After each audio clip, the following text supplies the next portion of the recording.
Les bestes sont à Budapest et on sait de qui il s'agit. Car oui, la journée est folle, elle est historique, elle fait infiniment de bien et il va falloir débriefer ça maintenant.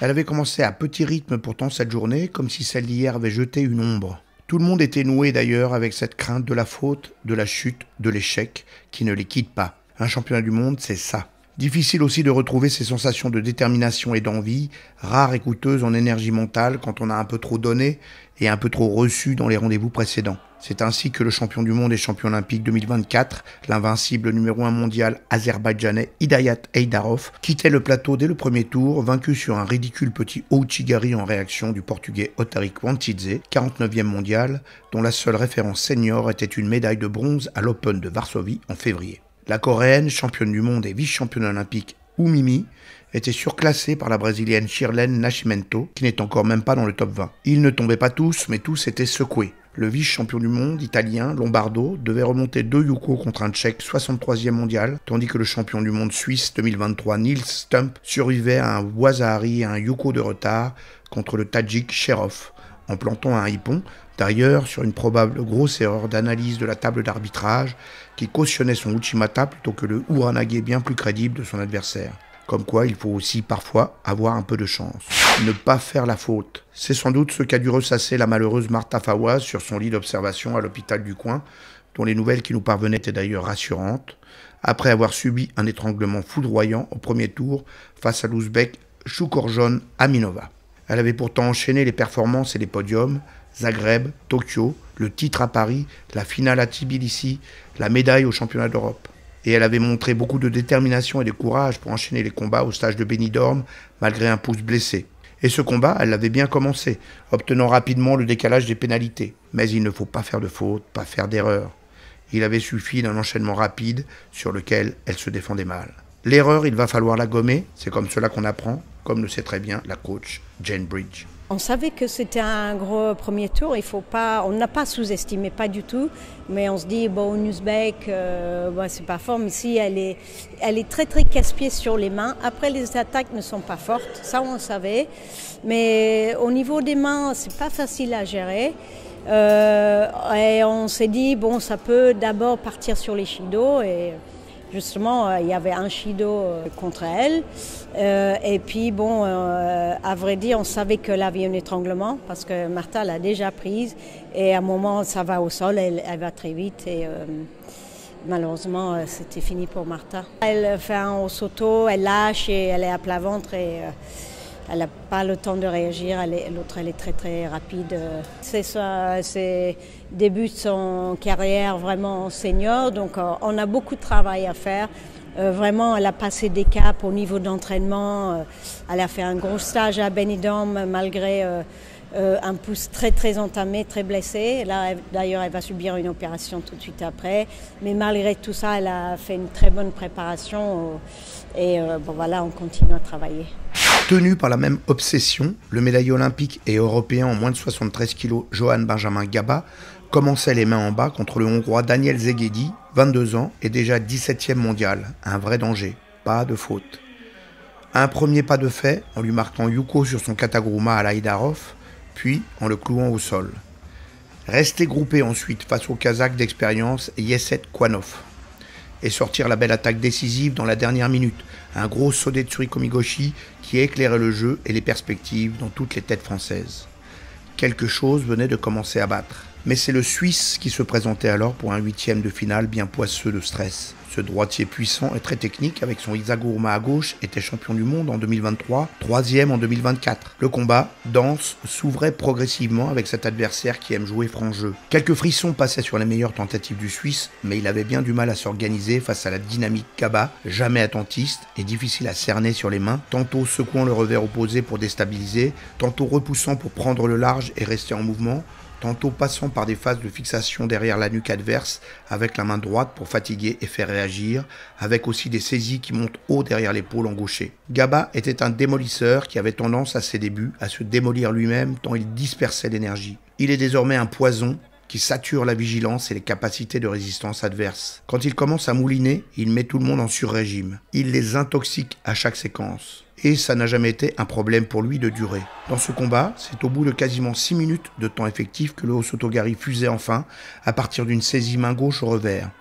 Le Suisse bloque, il est aussitôt enroulé dans le Seoinage qui enchaîne et atterrit bien à plat sur le dos. C'est un nouvel hippon, un vrai, et c'est un quart de finale qui se profile. Le petit gars de Chii s'autorise les premiers signes. Il montre sa tempe, le siège de la lucidité pour assurer les consignes. Il se tape aussi beaucoup sur le cœur.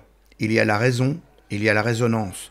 Les tambours intérieurs du guerrier ont commencé à vibrer. Son mode a changé. Le quart est trapu encore contre le redoutable 5e mondial, un ancien champion russe passé émirati et 3e du Grand Chelem de Paris avec ses Sumigaishi à répétition. Mais lui aussi passe à la moulinette au point de montrer très tôt des signes d'épuisement. Il tient 2 minutes avant d'afficher les effets de la souffrance, accroupi tête basse à chaque fois qu'il lui faut se relever. Pendant ce temps-là, Johan Benjamin Gaba sautille sur place. Aidé un peu par un saignement répété qui lui offrira 1 ou 2 reprises d'air, il tiendra encore 4 minutes au-delà du golden score dans l'obstination, le refus de céder, avant d'être attrapé par le Hochigari au corps à corps du français. Petit casse-tête d'ailleurs pour la commission de la FIGE, puisque l'attaque commençait en arraché de face Tipuranage et finissait en prise de l'ours avec les mains nouées dans le dos, ce qui est a priori interdit, mais dans une forme Hochigari.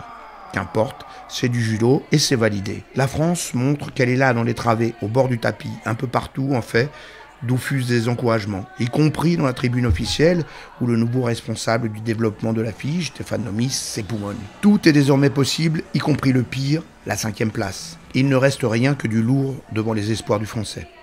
Une demi-finale contre le renard italien Lombardo, un garçon qui peut faire peur tant il paraît maître de ses nerfs, toujours capable d'un coup surprenant. Il a souffert, mais il est là, le vice-champion d'Europe 2025 et vice-champion du monde 2023. Lui aussi sait faire Kataguruma et il se montre redoutable dans les premières minutes. Mais le rythme s'accélère et il n'aime pas. Il tente de ramener Gaba à sa main, de bloquer à droite, de freiner à gauche, de le mettre à son rythme. Gaba ne se laisse pas ralentir. Sa main droite venimeuse vient piquer derrière la nuque et l'Italien accuse le coup. Il ne montre rien, mais il fatigue, comme les autres. À l'entrée du Golden Score, c'est l'attaque tricolore en Hossotogari, attrapée au vol par le petit bloc italien. Il tente de maîtriser sa prise, de la jeter sur le dos, mais c'est Gaba qui enchaîne en Hossotogari et l'Italien s'effondre. C'est la finale.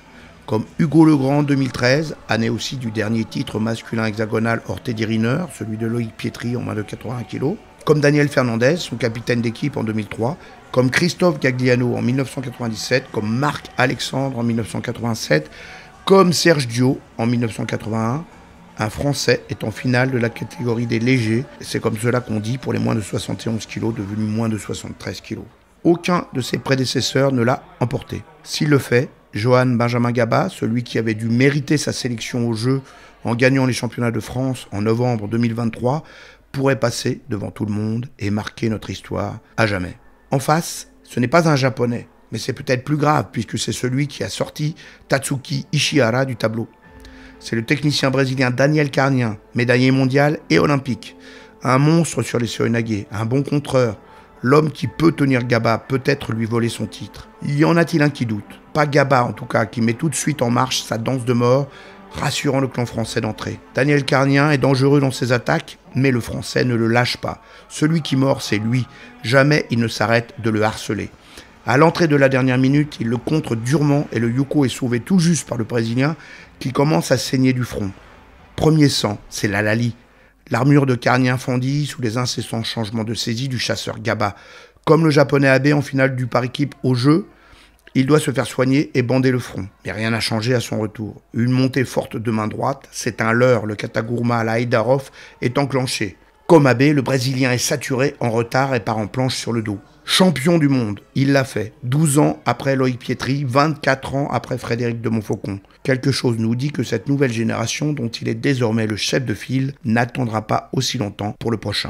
Y a-t-il des mots pour raconter à chaud une telle émotion? Franchement, j'ai pris que des mecs costauds. Même le premier, les 2 premiers, c'était fort aussi. Ensuite, il faut que je sorte Stump pour aller en quart. Donc franchement, c'était une journée de ouf. Je prenais que des mecs forts. Et pour aller au bout, c'est que à la tête, au mental. Hein. J'ai été fort dans la tête et c'est ça qui m'a amené jusqu'à cette médaille. Je sais pas, je me sentais bien. Et même physiquement, j'étais j'étais une machine là aujourd'hui, je sais pas pourquoi, mais en fait c'est la tête qui tire le corps. Donc quand la tête elle marche bien, le corps il suit. C'est ce que j'ai pu voir aujourd'hui. Les tours ils passent et je reste concentré en fait, parce que je sais qu'à chaque tour, c'est un mec très fort que je vais prendre. Donc en fait il faut que je reste concentré, sinon je vais perdre. Donc je suis resté très concentré jusqu'à la finale.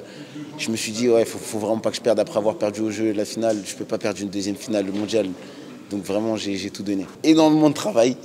Et comme je vous ai dit, la tête solide. Si on n'a pas la tête solide, on ne peut pas. Pour moi, c'est vraiment que ça. Et c'est vraiment ma force première. Je sais que mentalement, je suis solide.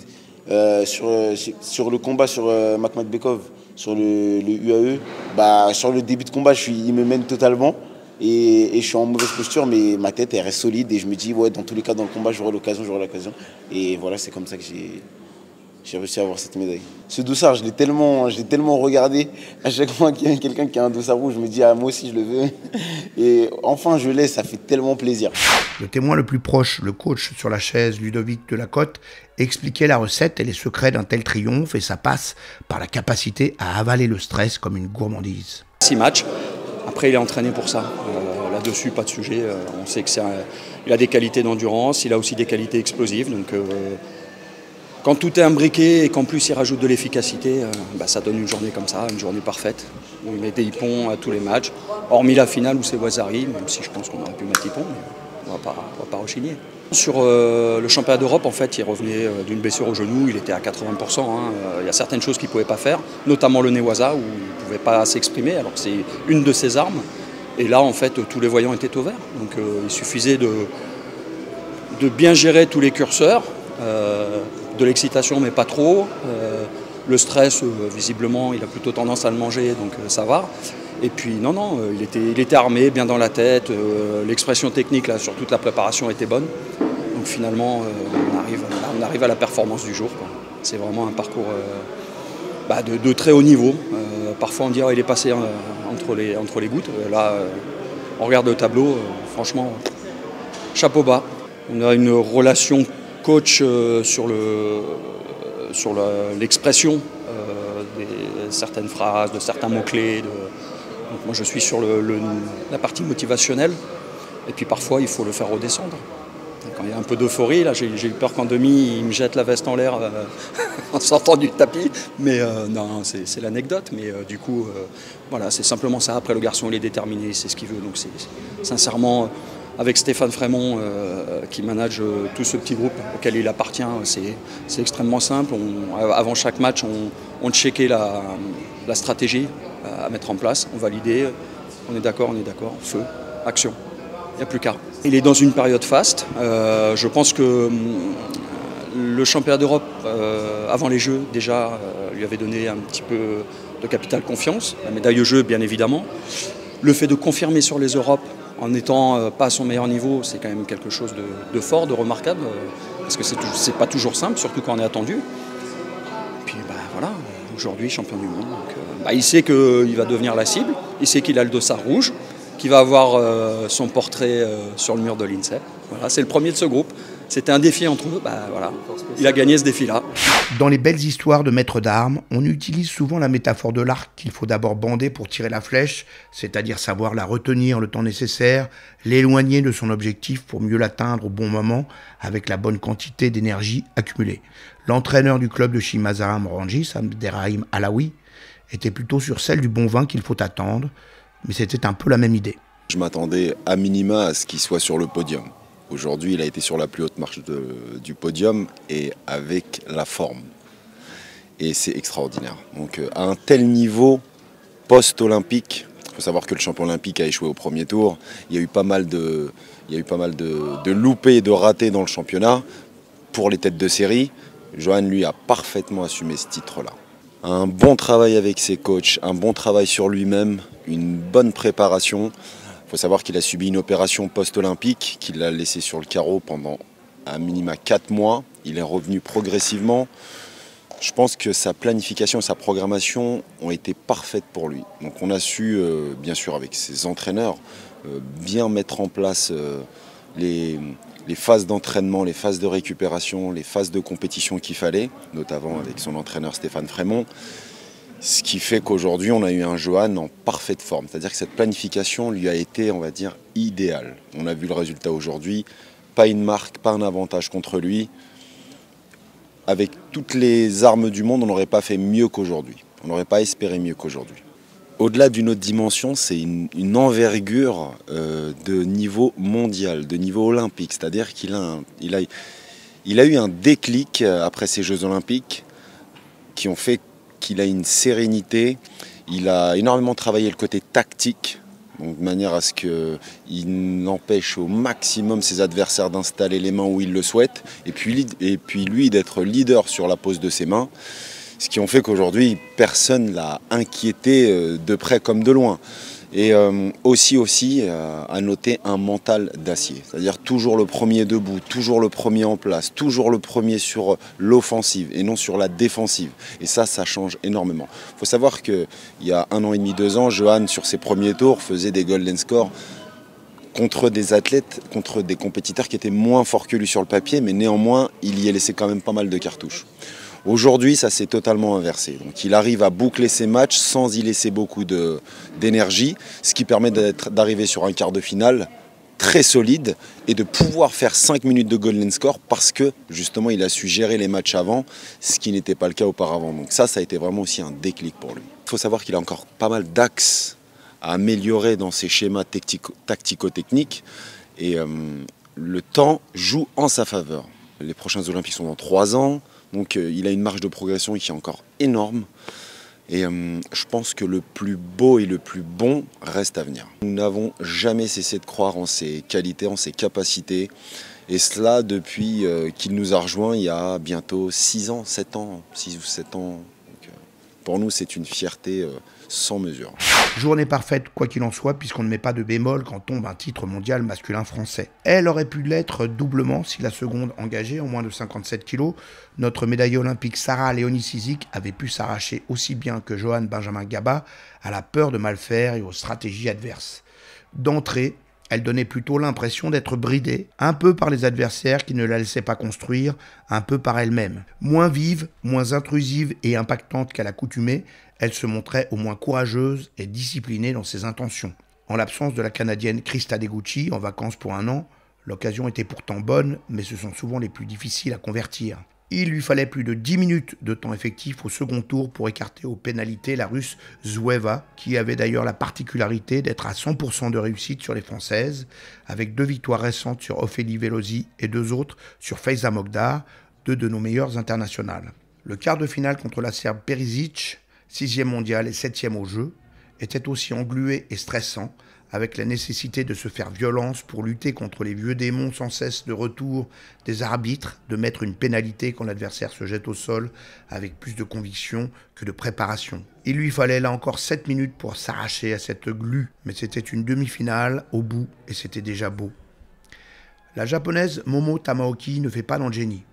Elle est combative en revanche, et face à la solidité un peu trop statique de son adversaire, même si la Française parvenait à hausser cette fois un peu son niveau, elle optait résolument pour une approche tactique, se jetant dans des seoinage sur le poignet, sans effet, sinon celui d'obtenir la 3e, là encore, au bout de plus de 7 minutes. Se profilait tout de même la possibilité d'une médaille de bronze, et elle était d'autant plus importante à aller chercher qu'elle pouvait ouvrir le compteur de l'équipe de France féminine, mais aussi celui de Sarah Léonie-Cizic elle-même, jamais récompensée à ce niveau en senior depuis sa première sélection en 2019.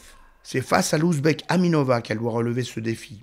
Un cadeau du destin, il faut le dire. C'est elle qui a écarté d'emblée Marta Fawaz sur son fort étranglement et elle est en progression, mais elle a 22 ans et n'est pas encore dans le top 20. Notre double médaillée olympique sera pourtant là encore en difficulté tout le combat, jamais en danger sur ses appuis, mais luttant pour ne pas perdre pied dans sa tête au jeu des pénalités, se faisant violence pour empêcher la jeune Ouzbek de prendre le dessus tactiquement. La délivrance arrivera cette fois au bout de près de 2 minutes de golden score. Trouvant enfin le bon timing pour une attaque, elle passait au travers de sa grande adversaire avec un mouvement de hanche.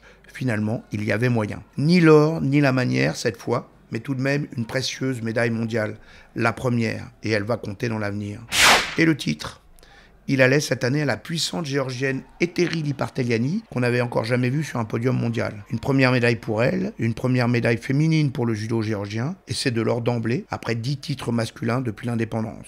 Elle explosait littéralement la japonaise sur 2 grands Uchimata, sans se poser de questions. Un exemple à suivre peut-être, et l'occasion de regrets renouvelés, car même si elle était très forte aujourd'hui, cette géorgienne reste toujours sur 9 défaites de rang contre la française. De quoi peut-être verser quelques larmes de frustration. Pour l'instant, c'est vrai que je suis fière, mais en même temps, j'ai ce bout dans la gorge qui ne veut pas partir. Et j'ai été rarement comme ça, puisque je me suis toujours dit que le job est fait à partir du moment où on revient avec une médaille, même si ce n'est pas une médaille d'or. Mais là, c'est vrai que j'ai dit c'est mon année, quoi. C'est mon année, je vais être championne du monde et des illusions, quoi. Des illusions après la demi. Et je me dis d'autant plus avec l'état dans lequel j'étais, vraiment je me suis battue avec tout ce que j'avais. J'ai eu le même état d'esprit qu'au jeu, en tout cas c'est le sentiment que j'ai eu vraiment, de ce deuil, de me dire que je ne serais pas championne du monde aujourd'hui. Et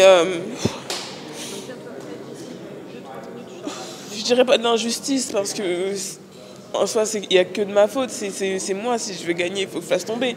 C'est comme ça qu'on fait du judo, mais c'est vrai que j'ai cette impression de vraiment tout donner tout le temps, à chaque fois, et de tout laisser sur le tapis et que ça ne passe pas. Et après cette demi, je me dis encore, ça ne sera pas mon jour, encore. Alors bien sûr, je vais me battre pour chercher une médaille de bronze, mais elle sera pas en or. Et c'est dur à digérer, c'est dur à imprimer, à passer outre, à se dire bon allez, combat fini, il faut que je pense à celui d'après. J'ai mis du temps, j'ai bien pleuré. J'espère que les caméras n'ont pas trop, j'ai beaucoup pleuré comme un bébé, clairement, littéralement, vraiment, je vais être honnête. Mais j'en avais besoin pour évacuer, comme dit Jane, évacuer cette tension, vraiment je m'en voulais et en même temps j'ai l'impression d'avoir tout donné et on veut toujours faire plus qu'on ne peut des fois mais bon, voilà, la fin de journée est quand même belle, même si elle n'est pas très belle, elle est quand même belle.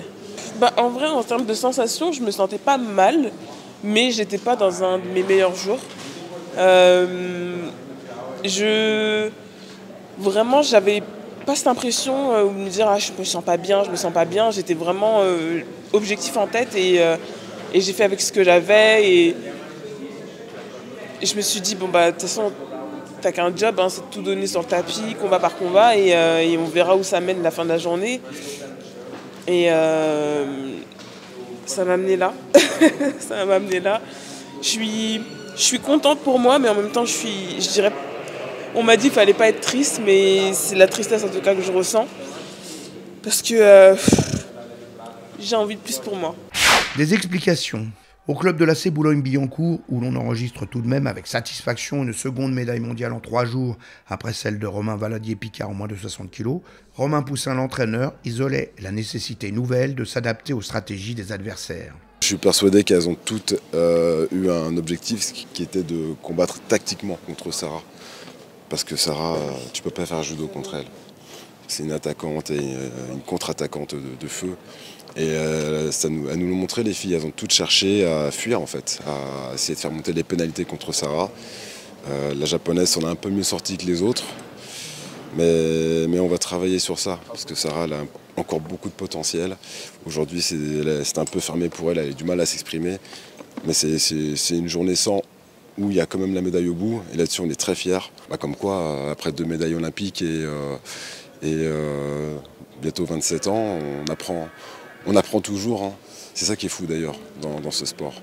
Et là, je pense qu'elle va beaucoup apprendre aujourd'hui. Ouais. C'est vrai que Sarah, on l'a connue plus percutante. Mais vraiment, c'est facile à voir de l'extérieur. Enfin, on se dit que c'est facile de l'extérieur plutôt, mais quand on est auprès d'elle, on se rend compte que c'est vraiment très très dur, la journée qu'elle a traversée. Et cette médaille, comme on se disait, c'est celle du dépassement de soi. Elle va la regarder, elle va se dire, putain, ce jour-là, je j'y suis vraiment allé, j'ai vraiment fait l'effort, j'ai été dans le dur et j'ai pu aller au bout. Et c'est frustrant parce que ça passe à pas grand-chose, hein, cette demi-finale sur la japonaise. Mais bon, c'est judo, c'est comme ça. Jane Bridge, soutien inlassable toute la journée sur la chaise, espérait que le grand soulagement qu'avait exprimé Sarah Léonie-Cizic après sa médaille était signe qu'elle pouvait passer à autre chose, se libérer enfin. On va faire un peu l'analyse après. Elle n'était pas vraiment, elle n'avait pas toutes ces sensations. On avait l'impression que, pourtant, à la fin de ses combats, bon, à part d'être engorgée sur les bras, elle n'est pas épuisée, mais bon, il manquait un peu d'énergie pour finir des mouvements, pour être vraiment au top de ce qu'elle peut être. Mais malgré ça, ça montre vraiment son niveau. Elle est, malgré ne pas être au top, elle peut passer des tours difficiles. Elle reste concentrée et puis à la fin, elle a pu prendre la médaille, ce qu'elle cherchait. Bon, pas la médaille qu'elle cherchait, mais bon. Je pense que oui, ça peut la rassurer et se dire qu'elle est tout à fait capable d'aller chercher des championnats et pas seulement les Jeux Olympiques. Et c'est toujours le danger quand on se dit, tiens, il n'y a pas la plus forte, il y en a d'autres qui sont plus fortes, donc il faut vraiment rester combat sur combat et attendre la fin pour voir où on en est et puis pas se dire, voilà, c'est bon parce que la championne olympique n'est pas là. 2 finales masculines en 3 jours, le premier titre mondial hors runner depuis 12 ans, la team de nos garçons vit pleinement les effets d'une révolution entamée avant les Jeux. Elle est dans sa phase montante, en pleine dynamique positive, et c'est une bonne nouvelle pour tout le monde. Chez les filles, c'est de reconstruction dont il est question après des Jeux qui ont un peu sapé la confiance de ce groupe d'expérience. Chirine Boucli un peu usée, Amandine Buchard satisfaite de s'être élevée à la hauteur de sa grande rivale sans l'avoir emportée. C'est aujourd'hui une Sarah Léonie-Cizic nouée par un stress indéfinissable, plus en résilience qu'en véritable confiance, mais enfin médaillée. Demain, ces 3-là seront meilleurs, repartis dans une phase ascendante, elles aussi. Quoi qu'il en soit, aujourd'hui, la France a vécu quelque chose qui dépasse les clivages d'équipe, les logiques de cycle. De la confiance et de l'aura, Joanne Benjamin Gaba en regorge et cela va éclabousser tout le monde. La parole au président Stéphane Nomis pour conclure sur un événement dont on ne mesure peut-être encore pas tout à fait à quel point il va nous faire du bien. C'est une journée incroyable, même si on aurait pu rêver de mieux parce que je trouve que Sarah a fait un match incroyable et qu'elle aurait pu aller au bout, elle aurait pu aller en finale. Mais derrière, Joanne Benjamin, il nous fait rêver, il met ses burnes sur la table, il va jusqu'au bout, il se bat sur chaque combat, il fait 6 combats, c'était ouf. Ça nous fait un champion de plus à afficher à l'INSEP. Le gars, il est incroyable, il n'a rien lâché, il a mis une médaille aux Jeux Olympiques, une finale, tout le monde a dit « Ah, c'est peut-être de la chance, et ci et ça », tout compte fait. Et après, il fait gagner l'équipe olympique. Et derrière, il remet ça, il met un titre de champion du monde. Il a montré à tout le monde. Il a montré la voie. Mais vraiment, je pense qu'il a montré la voie. Il a montré qu'au judo français, tout est possible. Tu peux partir d'en bas et réussir avec beaucoup d'entraînement, beaucoup de volonté, beaucoup de croyance en soi. Et ben on peut aller au bout. Et ça fait du bien à la France et à tous les judokas français qui s'entraînent tous les jours. C'est difficile le judo et il nous montre que on fait tous ces sacrifices pour atteindre des objectifs et que certains vont les atteindre, certains ne vont pas les atteindre, mais on peut les atteindre. On peut aller au bout, on peut faire champion du monde avec les moyens qu'on a. Tout le monde n'a pas les mêmes capacités techniques, physiques, mentales et tout, mais avec toutes les qualités, il y a des moyens de faire des belles choses. Et je trouve que c'est un beau message d'espoir qu'il envoie à l'ensemble des judokas, mais du peuple français. On peut tout réussir grâce à la France. Il y a 2 ans, je ne sais pas si les gens se souviennent, on lui a fait confiance, on lui a donné une chance. On lui en a donné une deuxième, une troisième, mais il avait tellement faim de victoire, il avait tellement envie de réussir, il avait tellement envie avec l'équipe de montrer que c'était possible, qu'il pouvait aller au bout de ses rêves. Je trouve que c'est une personne qui est inspirante pour l'ensemble des Français, mais vraiment, je le pense du fond du cœur, quoi. Les bestes sont à Budapest et portaient haut les couleurs tricolores ce dimanche, et c'est tant mieux. Ce lundi, l'aventure est à vivre pour Arnaud Aregba en moins de 80 kg. dans une catégorie où absolument tous les meilleurs sont là. Mais il est de la génération Valadier-Picard et Gaba, alors pourquoi pas? Elles sont deux en moins de 63 kilos. Manon Deketer était médaillée en 2022 à sa première participation et elle souhaite plus que tout remettre ça. La double championne du monde junior Melkia Oshkor n'a que 20 ans, mais elle est peut-être de celles dont on dit que la valeur n'attend pas le nombre des années. Les bestes sont à Budapest, mais de qui s'agit-il ?